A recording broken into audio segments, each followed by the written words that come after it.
Somebody sing. Oh, let it ring out that we shall overcome someday. Oh, deep in my heart, oh, hey, we shall overcome someday. Good morning, good morning, good morning to another one of our International Saturday Morning Forums. Why don't you give a hand to this great choir, our founding president, the Reverend Dr. Jesse L. Jackson. Today we have Dr. Todd Yeary with us, we have Reverend Jeanette Wilson, and we have you. Good morning, the push is on, the push is on, the push is on. We shall overcome someday. Come on, why don't you lift up your voices?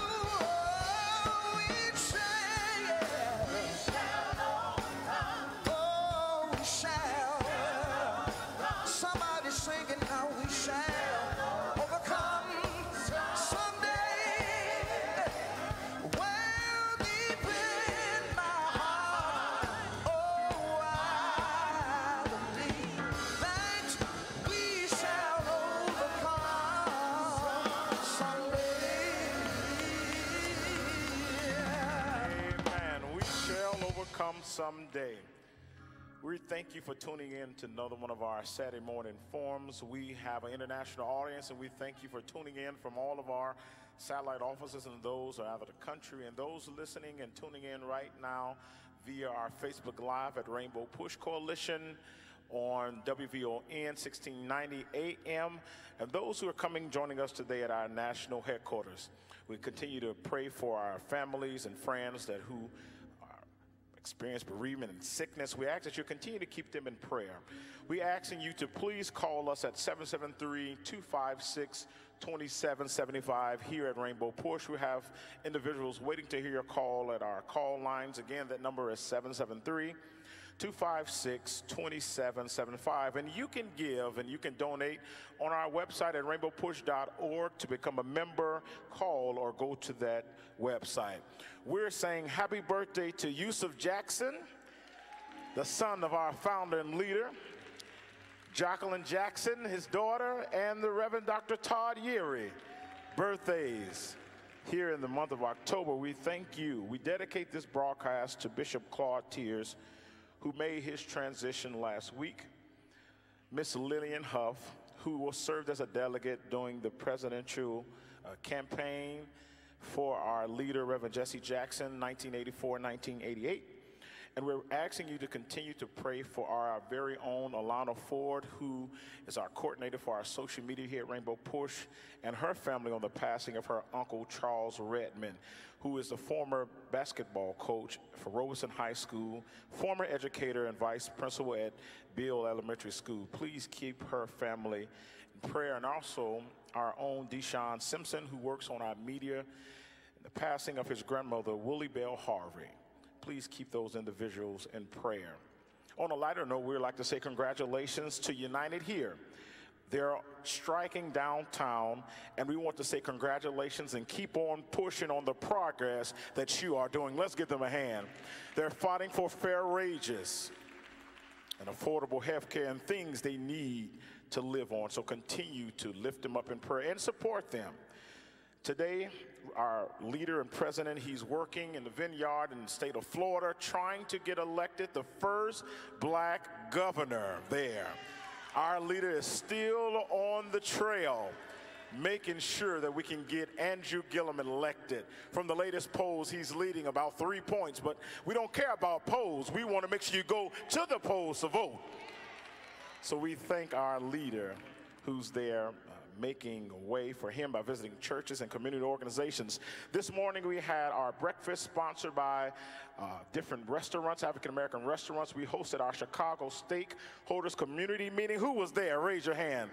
Good breakfast. Come on, give a big round of applause to our African-American owned restaurants here in the city of Chicago. We had Batters and Berries, Brown Sugar Bakery, Luella Southern Kitchen, and Evelyn Food Love. We thank you for your food this morning. This is also Hispanic Heritage Month, and we thank God for our sisters and brothers and their culture, bringing it to the United States. We ask if you continue to look things up on the website to support them. We want to say congratulations to those who took and graduated from our Flaggers class on this Thursday. They said it was over 25 individuals here training to be a flagger. You know, they make good money. So if you know individuals who would like to participate in our classes, please come and see Brother Omar Sharif here at Push. We are celebrating our founder, Reverend Jesse Jackson's 77th birthday on next Saturday, October the 6th, here at Push. Again, get on the phone, get on your social media, and text somebody. Somebody say, I'm going to text somebody. And I'm going to bring somebody next Saturday here at Push during our broadcast.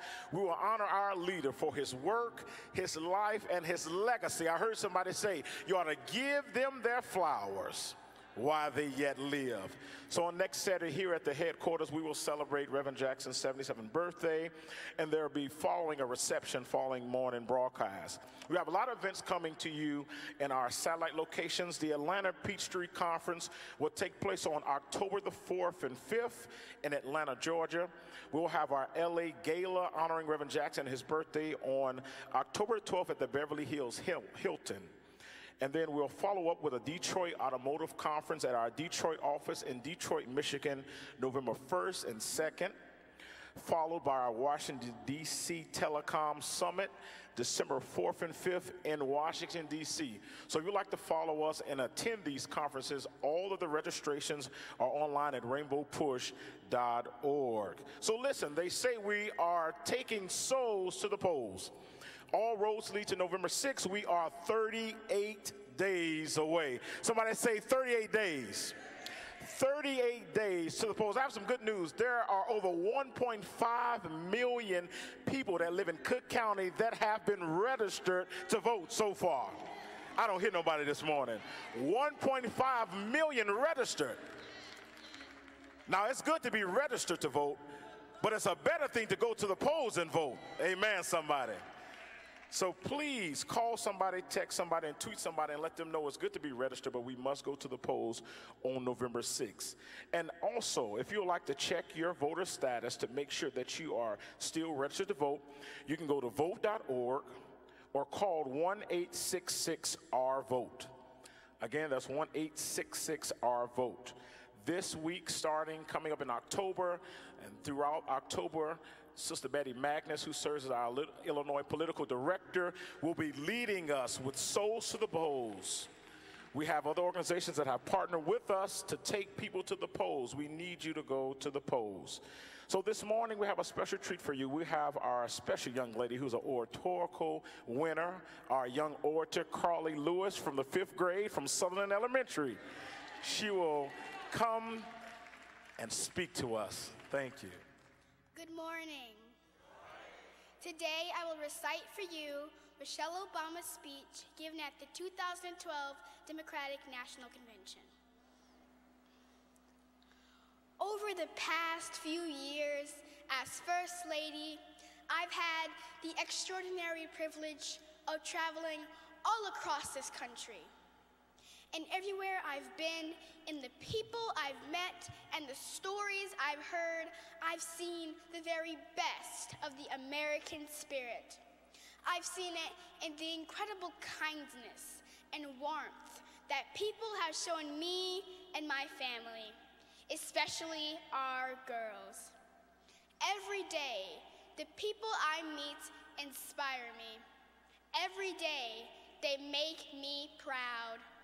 Every day, they remind me how blessed we are to live in the greatest nation on earth. Serving as your First Lady is an honor and a privilege.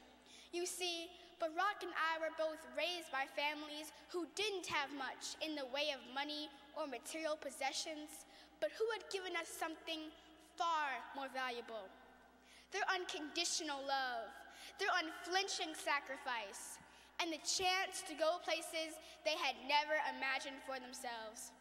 Like so many American families, our families weren't asking for much. They didn't begrudge anyone else's success or care that others had much more than they did. In fact, they admired it. They simply believed in that fundamental American promise that even if you don't start out with much, if you work hard and do what you are supposed to do, you should be able to build a decent life for yourself and an even better life for your kids and grandkids. That's how they raised us. That's what we learned from their example. We learned about dignity and decency, that how hard you work matters more than how much you make, and helping others means more than just getting ahead yourself. We learned about dignity. We learned about gratitude and humility, and we were taught to value everyone's contribution and treat everyone with respect. Those are the values Barack and I, and so many of you, are trying to pass on to our own children. That's who we are. So today, when the challenges we face start to seem overwhelming or even impossible, let us never forget that doing the impossible is the history of this nation. It's who we are as Americans. It's how this country was built.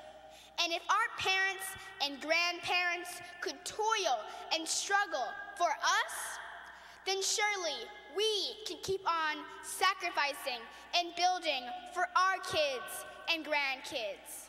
Thank you, God bless you, and God bless America. Please hold your applause. I have one more very important thing to say that Reverend Jackson would say if he was here. If you are 18 before November 6th, you should register and vote for our new congressman, senator, and governor. Thank you. Let's give her a great round of applause. Thank you so much to our young orator. We're expecting nothing but great things from her. Here at Rainbow Push, we're very excited to always host our friends and our family and our guests from our community. And today we have a special guest visiting with us. I would like to bring to the podium now Dr. Melissa Gilliam, who serves as provost at the University of Chicago. Let's give her a warm welcome as she comes.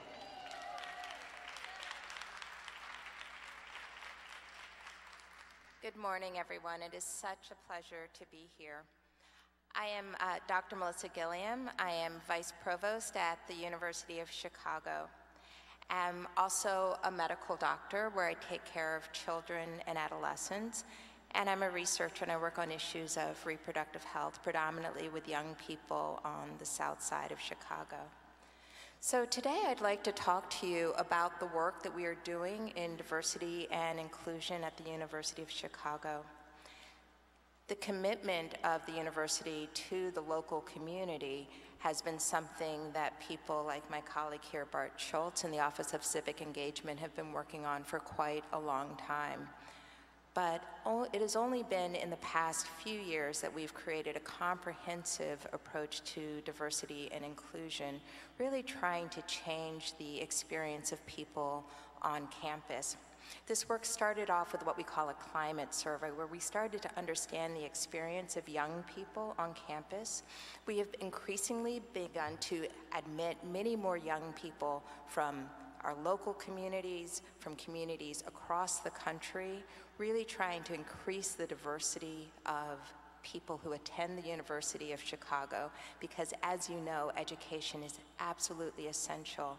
And if we have right here on the south side of Chicago one of the great institutions of the world, we have to ensure that it is our children and children from our community who are benefiting from it. So I want to tell you about a few programs that I think can really affect many of the young people. Please spread the word. Our wonderful speaker this morning, it would be fabulous to see her in the future at the University of Chicago.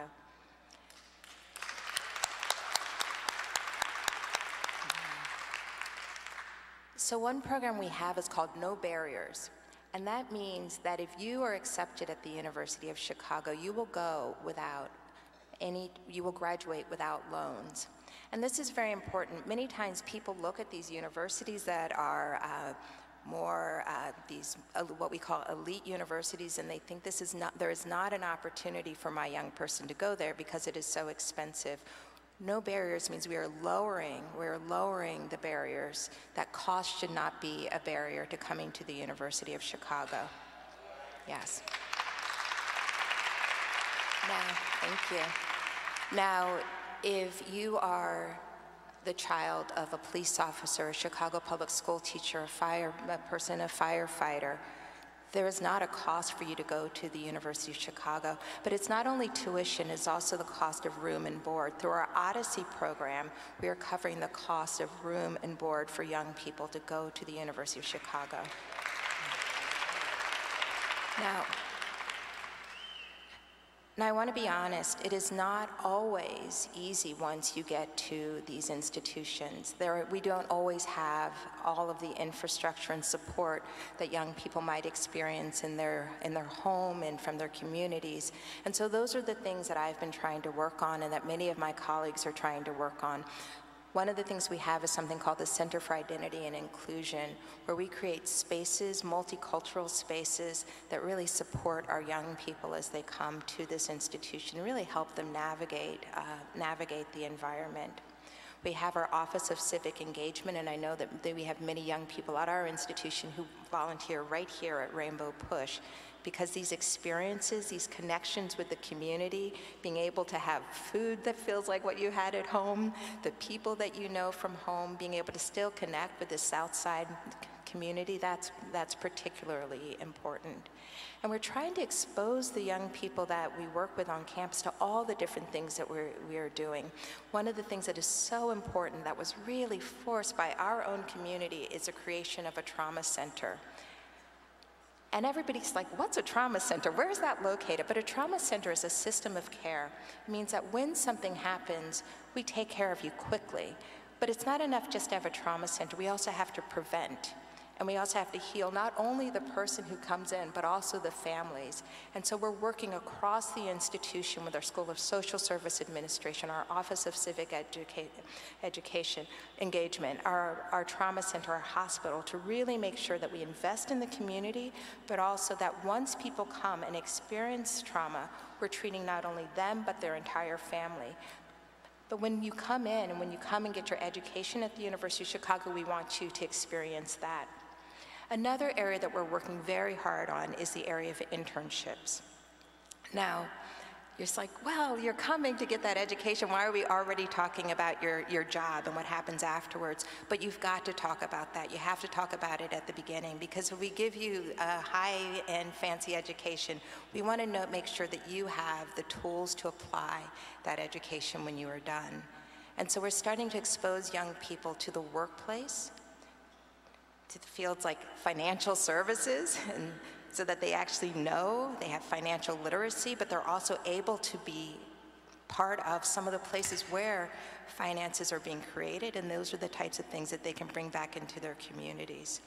So I'm really happy and excited about the work that's happening at the University of Chicago. It's work that is not done. We have such a long, long way to go. But I want to tell you just a little bit about how it works. The first is to create an infrastructure. It's to say, who are all the different people on campus who are devoted to issues of diversity and inclusion, and making sure we're starting to work together. So as you know, that if you have a little bit of this here, a little bit of that there, and it's not unified, it's not speaking with one voice, you don't get very far. So one is to really create that infrastructure. The next is people, and I've talked to you about young people and the importance of young people in our undergraduate, but we're also thinking about the diversity of our faculty, the diversity, if you come there, do you always have a low or an entry-level job? Are you rising up? Do you have the opportunity to have leadership positions? So it's not just enough to be able to be employed at the University of Chicago. You need to be able to have leadership roles. And what does our leadership look like? The next is inclusion, making sure that once you get there, that you have a sense that you belong there. That's hard when structures and systems were created for different types of people, and then new people come in, and as the world becomes more diverse, our undergraduates become more diverse, we have to change the climate. We have to change it so that we have a sense of belonging. And the last pillar of our initiative is around community. Because if we don't engage deeply and experience the richness and assets of our local community, then we as a university suffer. And as I said, we're 2 years in, but it's going very well. We've already changed the diversity of our faculty. We are creating wonderful pipeline programs. I've told you about programs that really enable us to diversify our undergraduates, and we care deeply about what happens to them afterwards. Now, I don't know how I'm going to connect what I just told you to voting, but I'm just going to tell you, the last thing I need to leave you with is vote. And I can tell you how I can connect this. I'm going to connect this. So one of the things that you have seen is an attack on higher education. This idea that education doesn't matter. But what my parents have taught me and what my parents experienced was that the transformation from living in very poor circumstances in Mississippi and Tennessee and Kentucky to where I'm able to be today, a physician, researcher, doctor at the University of Chicago, is because of education. And so when there's attack on education, then we need a change. And the only way to get change, you're going to get really distracted by all of the bad news, but the only way to get change is to vote. Vote. And so as the person, thank you. So as the young person who preceded me said, if you are going to be 18 in November, you need to vote. Thank you very much.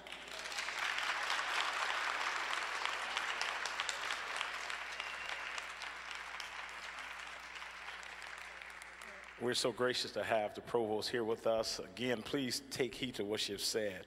I wish this program was around when I was trying to get into undergrad. But we thank God I did go to one of our historically black colleges and university in the great state of Mississippi.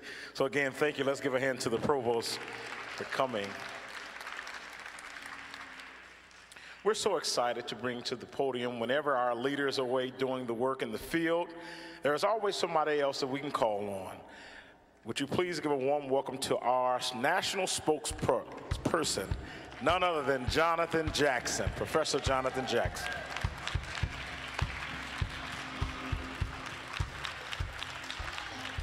Thank you, Brother Cassius. And I want to thank, in a very special way, today, Brother Dorsey. Who else was out there with me? Brother Dorsey, if you're around, I want you to wave your hand. And Brother Dukes, on this past Monday, on the eve of Brother Laquan McDonald's 21st birthday, we went to the street corner where he was kidnapped and had been assassinated on 40th and Pulaski. Now, marching is not my thing. I want you to be very clear. When you ask some people to follow you to show up at a march, I had butterflies in my stomach. I didn't know who would show up as the weather had changed and it was drizzling. Some people need any simple excuse not to show up. I've never met the young child, Laquan McDonald, but I know good and well that could have been my child, that could have been your child. That there comes a time when you're a man and you're a woman that you want to assume your full responsibility and do something. And I thank God for Brother Max, who showed up. It was better than 40 people to come out. Give them a loving round of applause in the spirit and the love for a child that was killed in Laquan McDonald. The superintendent of police saw the video. The mayor says he knew nothing about it. City council person signed off on a $5 million payment, and yet no one was ever prosecuted for the killing of a child right here in the city of Chicago. How long are we going to wait? How long before you get involved?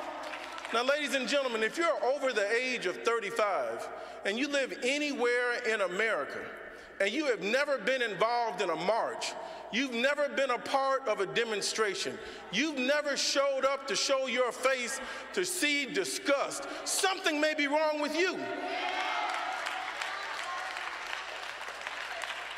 But God keeps on giving us opportunities. Now we see a Brett Kavanaugh. First of all, be clear. Mr. Kavanaugh already has a lifetime appointment. Mr. Kavanaugh is a federal judge approved by George Bush. Now, I know some people look at the imagery and the congeniality and say, Mr. Bush is such a nice man. Mr. Bush put that man on a federal court. Now, we know two things they have in common. They both say they like to drink beer. They might have never blacked out, but he might have passed out. What kind of trickery, lying language is that? He doesn't know what he did with that woman or who ran a train or who did a gang rape. Sexual assault is violence, and sexual predators need to be locked up. Poor Brett. Brett said, I had a hard day. Brett says, my life has been ruined.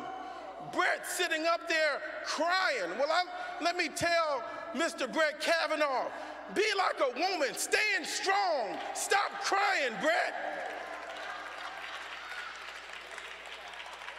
Be like a woman, Brett, stand up, no tears, Brett. Be like a woman, Brett, dry your crying eyes and just speak the truth.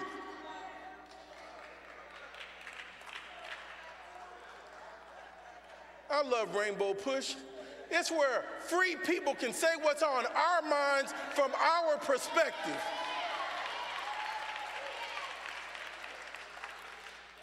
We saw here in the city of Chicago, 18 men exonerated, 18 men, African American, that never should have been in jail.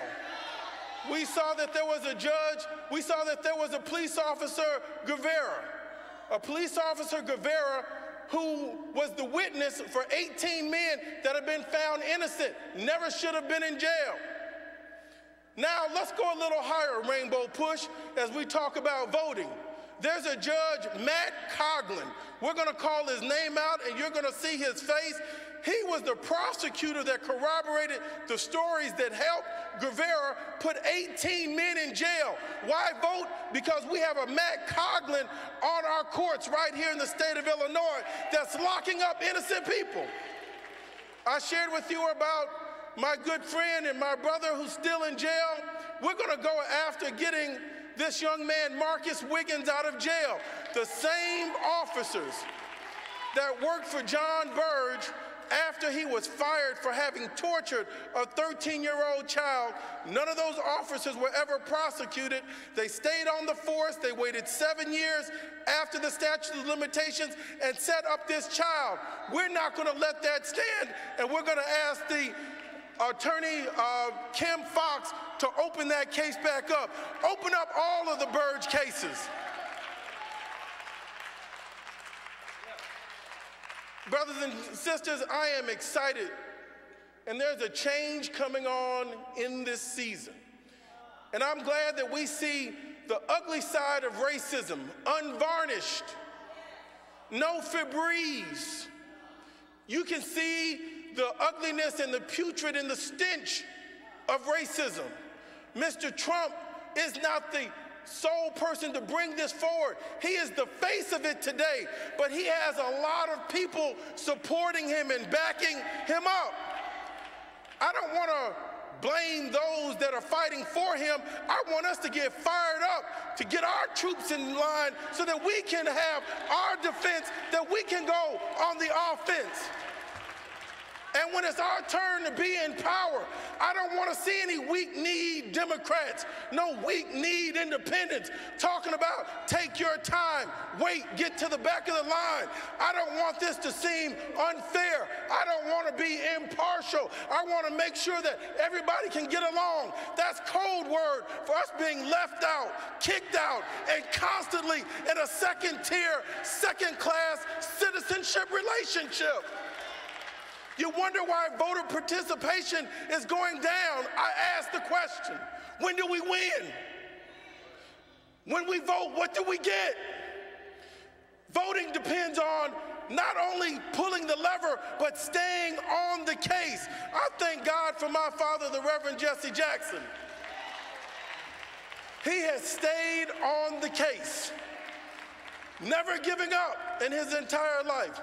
It was on this day, in September 29th, 1967, that the writer Alex Haley went to the shores of Annapolis, Maryland, where he knew the stories of his six-time great-grandfather had come to those shores in 1767. He was so moved that he started his journey to write and chronicle the genealogy of an African-American family, from a Toby to a Kinta Kunte. Mr. Alex Haley did that. We remember that on this date in September 29th, 1969. I am excited, brothers and sisters, as we move into this period of transition. Mr. Trump isn't going to be there always. We're going to help get his out as soon as we can. We're going to vote him out. We have a dynamic speaker. Our vice president for Rainbow Push just flew in this morning from Baltimore, Maryland. Baltimore, Maryland, where he is a prolific speaker, writer, and teacher, a minister of the gospel. After the next song, you will hear the Reverend Yeary. Thank you.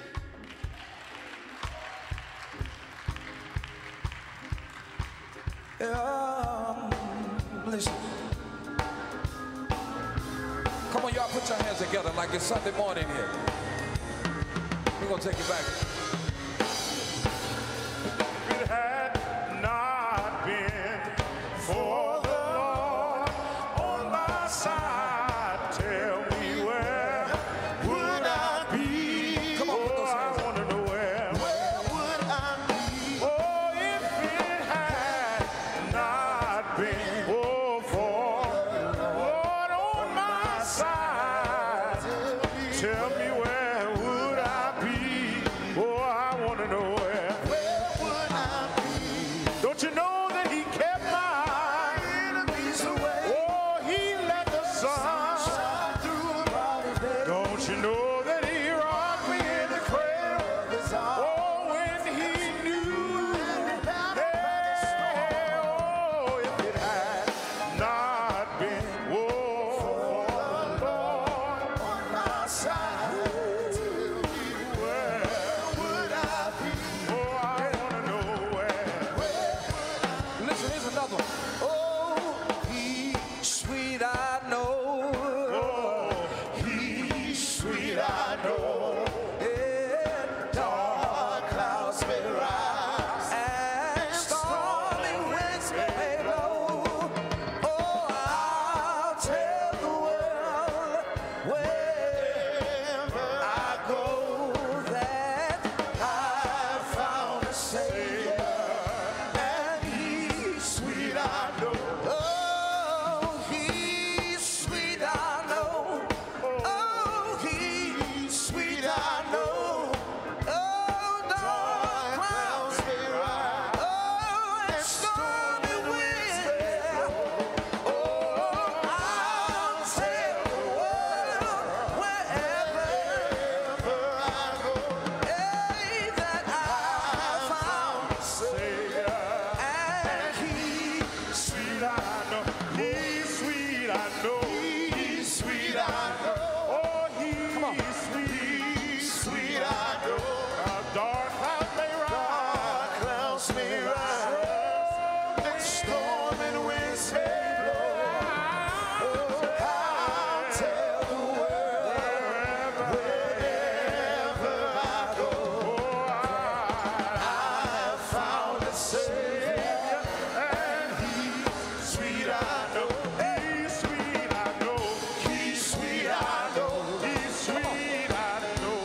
I found a Savior, and he's sweet, I know. I believe somebody in here knows what that means. If you're grateful for what God is doing in your midst and in your life, it's okay if on Saturday morning on an international broadcast we can appreciate what has brought us this far. Lean over and tell your neighbor, we've come this far by faith. Lean over and tell the other neighbor, and God is still good. Amen. We are grateful to be able to share with you this morning. Thank you to the Ministry of Music and to all of you here assembled, to Madam Vice Provost for your kind and focused direction for the leadership that the University of Chicago continues to provide as an international leader in global education. To our fearless leader, our living inspiration, the Reverend Jesse Lewis Jackson Sr., who is traveling today, but his presence is still with us. How we are grateful that in such a time as this, there's still someone who knows how to tell the truth. And so I'm glad that after the week we just watched, the insanity on full display, that there's still a soldier in the army of the Lord. And we're asking that more would sign up, whether you are in the United States or around the world, where we have partners in progress and comrades in the movement. Human rights is a global concern. The issues to the United States are somewhat unique, but they're not exclusive. We've seen throughout world history where moments of moral lapses have led to great global calamity. We're on the brink of a decision point. We're standing at the intersection of time and opportunity.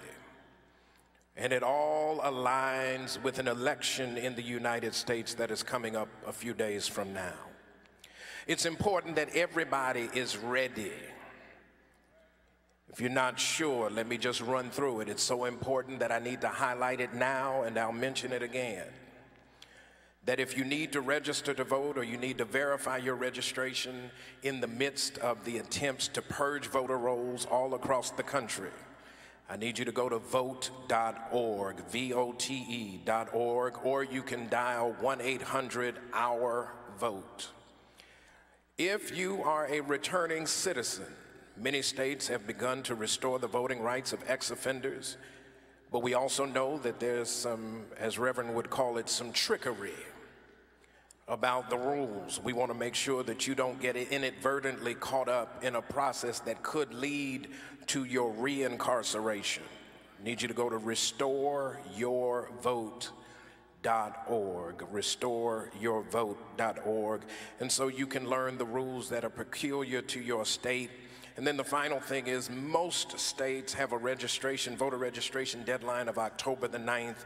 We want to make sure that you talk to everybody in your network and in your family to make sure they're registered. If they're not sure, tell them to register again to make sure that the rolls are current. Because here is the dilemma. The dilemma is a simple one. But for those who are accustomed to dictating the rules of the political game called Monopoly, they're afraid that the resistance might truly rise up this time and push back against the onslaught and the assault against good sense and good policy. I wish that we had more higher education institutions like the University of Chicago who want to address diversity and, say and inclusion. Don't just let me come around, let me have a seat at the table. I want diversity and inclusion. I want to have a voice in the policies while the policies are being made, not just when the policies are being enforced. I want diversity and inclusion. I don't want to just talk about the budget. I want to have some interest in the budget. I want diversity and inclusion. We need to have a convening, and the convening that is coming up is called Election Day. And if we're not serious about this, we're going to miss the window of opportunity, because it doesn't matter whether you are in Illinois, where our headquarters are, or you're across the country where many states, 36 of them are electing governors this year. They're determining what happens with public resources to address public needs. Where the needs exceed the resources, it means that somebody's going to get left out. And the question becomes, by what process do they determine who gets something and who gets nothing? A lot of times that is a simple calculation. They look at who performed in the last election, who showed up to make sure that their voice was heard and their vote mattered.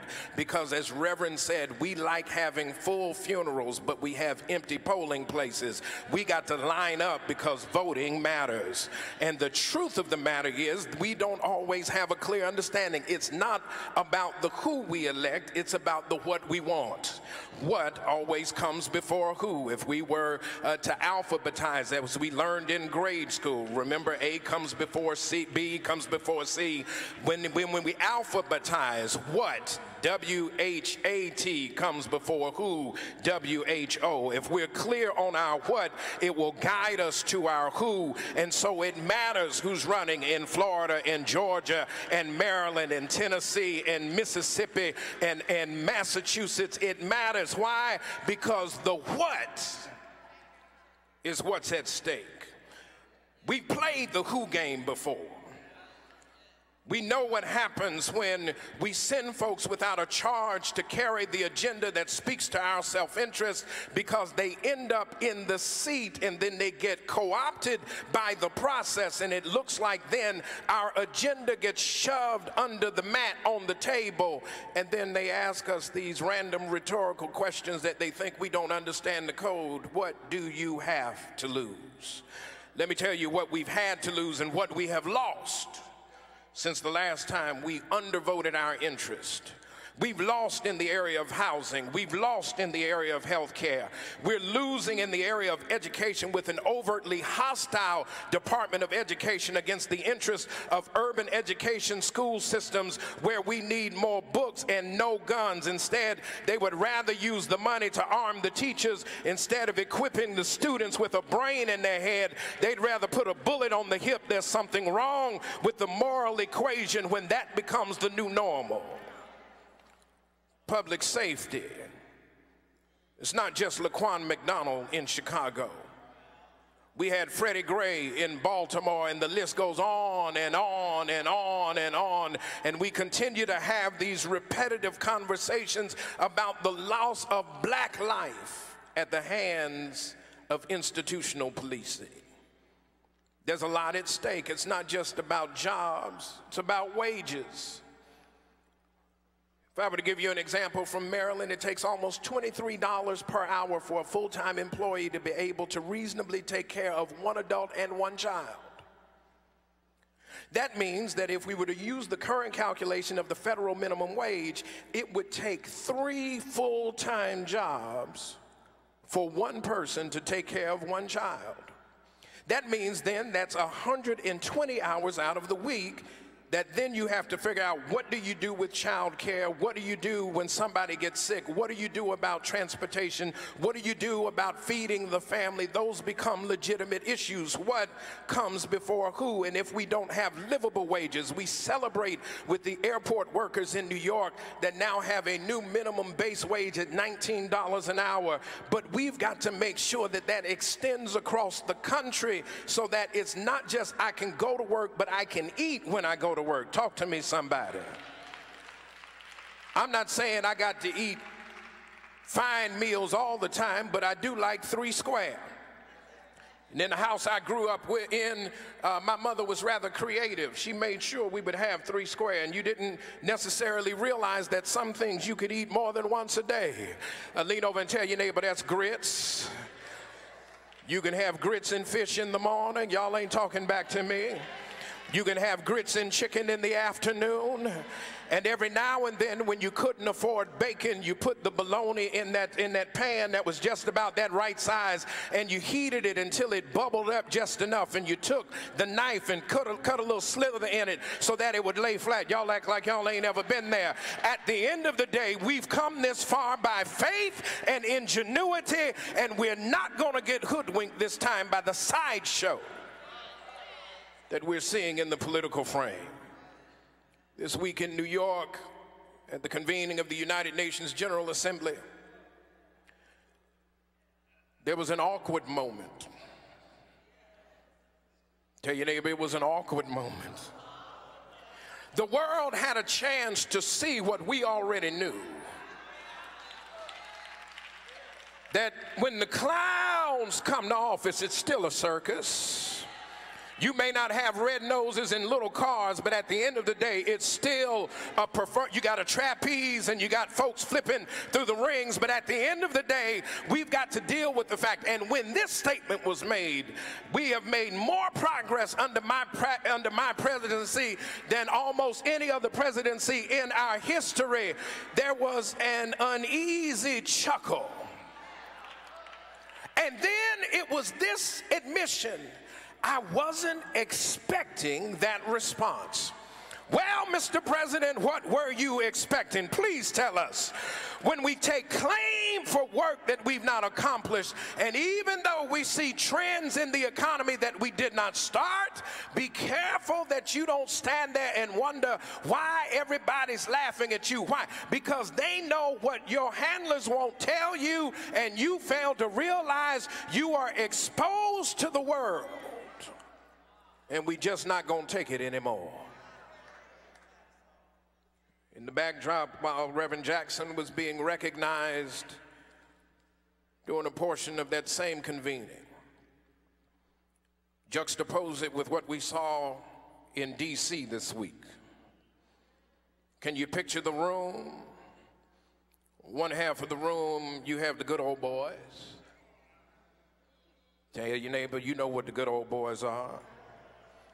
The other half of the room, you have the picture of the rainbow, the diversity that God would intend, raising the question about what will we do in this moment, where you have an accuser who has nothing to gain, everything to lose, who dares to come and testify before an open body about her experience at the hands of this nominee. What do you do when the boys, yes, the boys, they are so considerate? Tell your neighbor, considerate. They're so considerate that they fly in a prosecutor to ask the questions as if it were an interrogation, because they don't have the wherewithal to ask their own questions.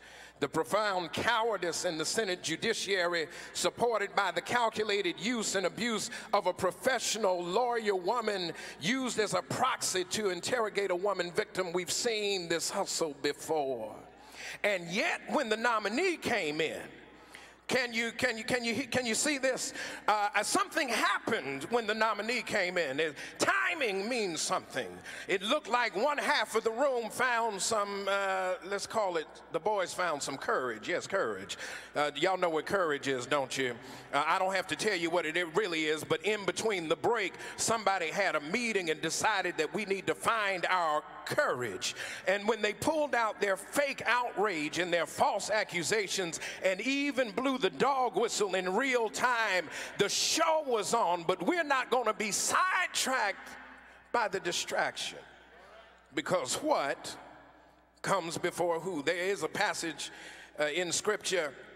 It would not be fair at a little before 8 minutes in the end of this broadcast if I did not at least try to take a text. You know, they accuse me of being a preacher sometime. But in Nehemiah chapter 4, verse 1, we find these words recorded that remind us of the seriousness of this time. When Sanballat and Tobiah heard that we were rebuilding the wall, they got mad. Tell your neighbor, they mad. They're not mad just because they're not having their way. They're mad because they can't win. They're mad because when they count and look at the issues, dignity, and human rights still matter. And it doesn't matter whether you are of the Democratic or the Republican pedigree, you might be unaffiliated or an independent. At the end of the day, your good sense is the one thing that should be guiding your thoughts. What is all of this about? It's not about who wins, it's about what wins.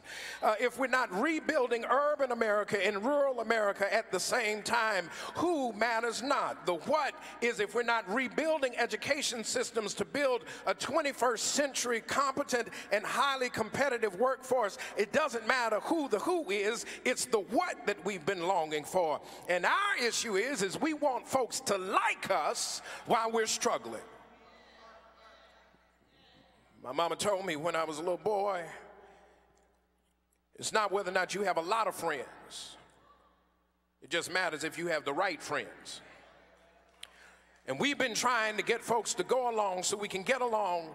And in the process, our interests have been sold to the lowest bidder.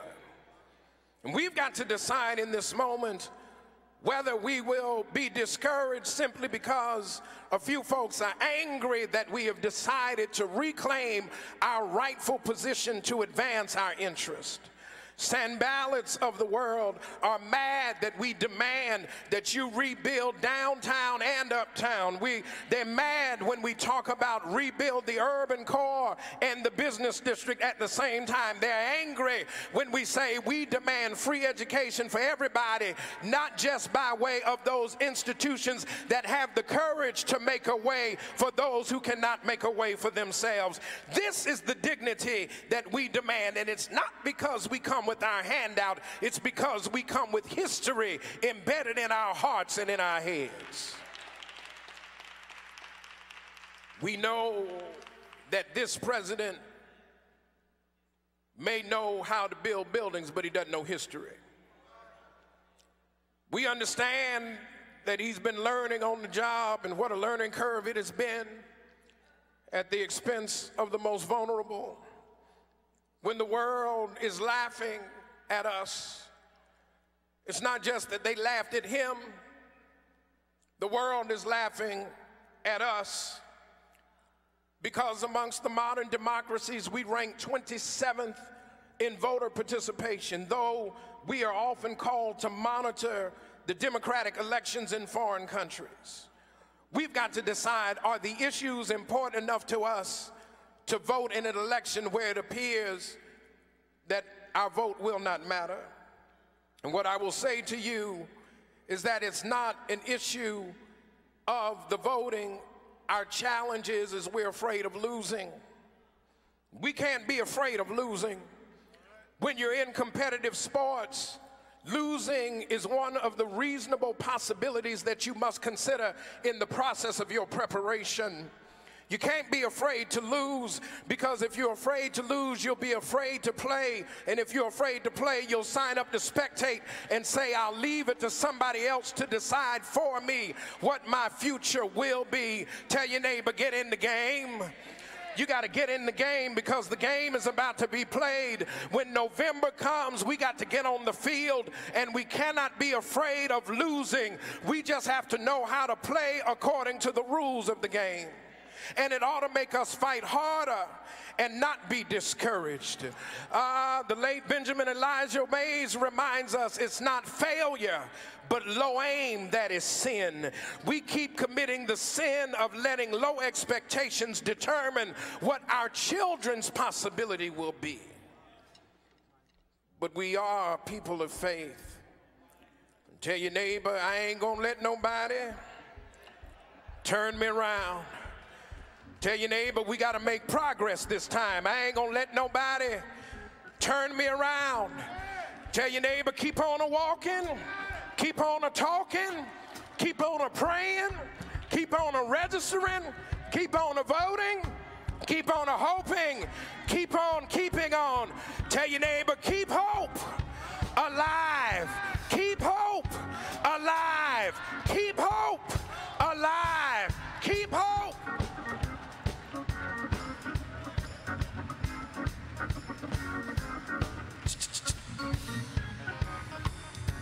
on, let's do better. Let's give Dr. Todd Eury a great round of applause. We got work to do. We have much, much work to do, but we cannot do this work without your help. We cannot do the work here at Rainbow Push without your generous donations and your gifts.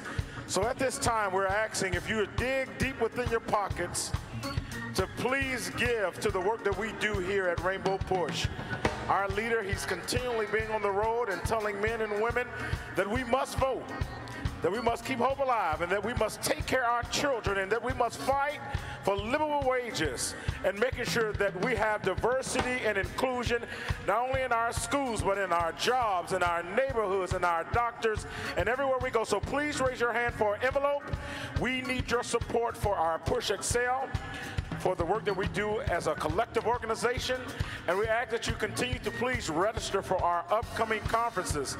Again, we have conferences coming up next week in Atlanta for our Atlanta Peachtree Conference. Following that, we'll be in LA for Reverend Jackson's 77th birthday gala on the 12th of October. And then November, the first weekend in November, we'll be in Detroit. And then in December, we'll be in DC for our Telecon conference. Again, call somebody, tweet somebody, and text somebody that they can join today and be a member of Rainbow Push. But we need you and we need your support. If you need an envelope, please raise your hand. We're asking that you give. Again, next week, October 6th, we will celebrate in this very place our founder and leader's 77th birthday. That's 77 years of life. Yeah. And over 55 years of fighting for our civil rights. So please call somebody and be here. There'll be a reception following this. We have a lot of music next week.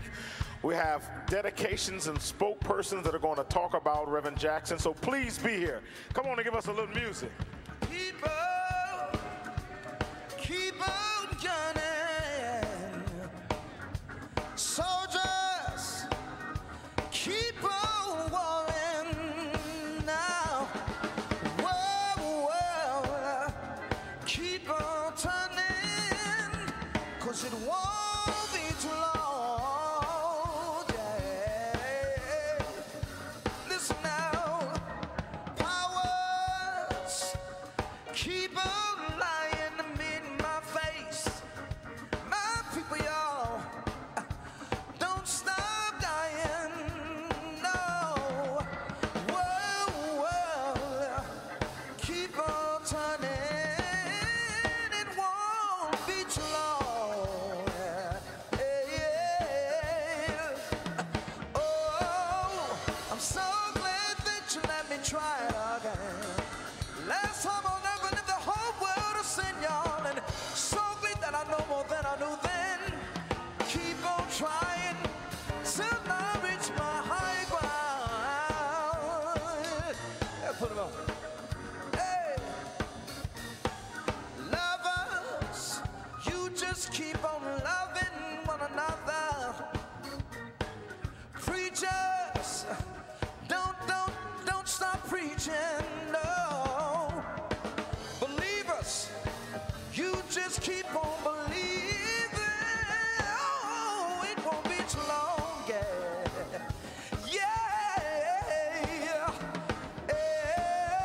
So glad that you let me try it again.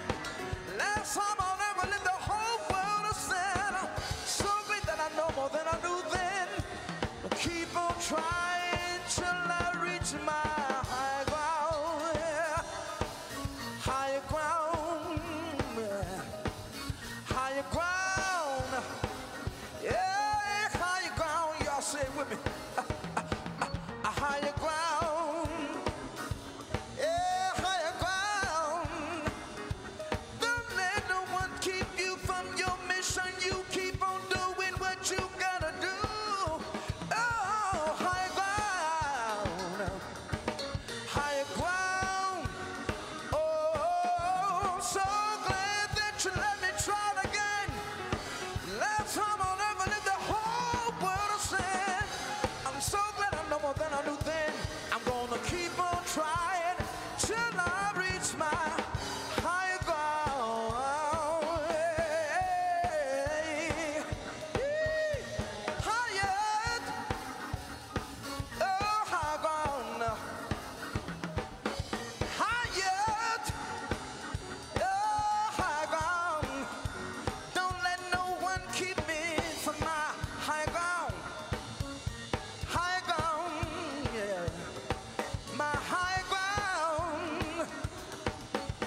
about ready to go up from this place, but here's what we need. We need partners in progress. I want to ask you to partner with Reverend Jackson and Rainbow Push as we continue to advance the cause of human rights and human dignity across the world. And it does not matter what you have, but bring something that helps further the work. Our assistants are down front. They're ready to assist you with giving to the movement, being a partner in the movement. You can write checks, make them payable to Rainbow Push if you want to give electronically using your debit or your credit card. Sister Patty's down here. I think she's got the... There it is, she's got it. And then if you need an envelope, just raise your hand. We'll make sure we get an envelope to you that you might be able to share in this moment where we invest in our futures together by making sure we are partners in progress. Won't you give today? They're going to keep singing, make you feel good while you're making sure you invest in what affects us all. Come on, y'all. Yeah.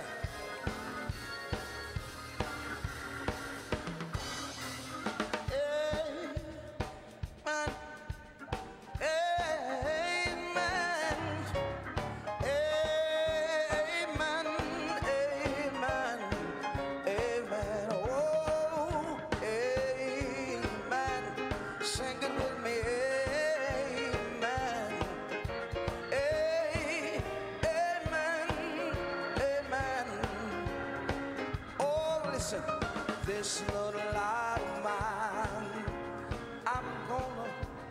Now just real quick, we're gonna do it like we do in church. Won't you stand all across the room? You're gonna follow the direction of the ushers.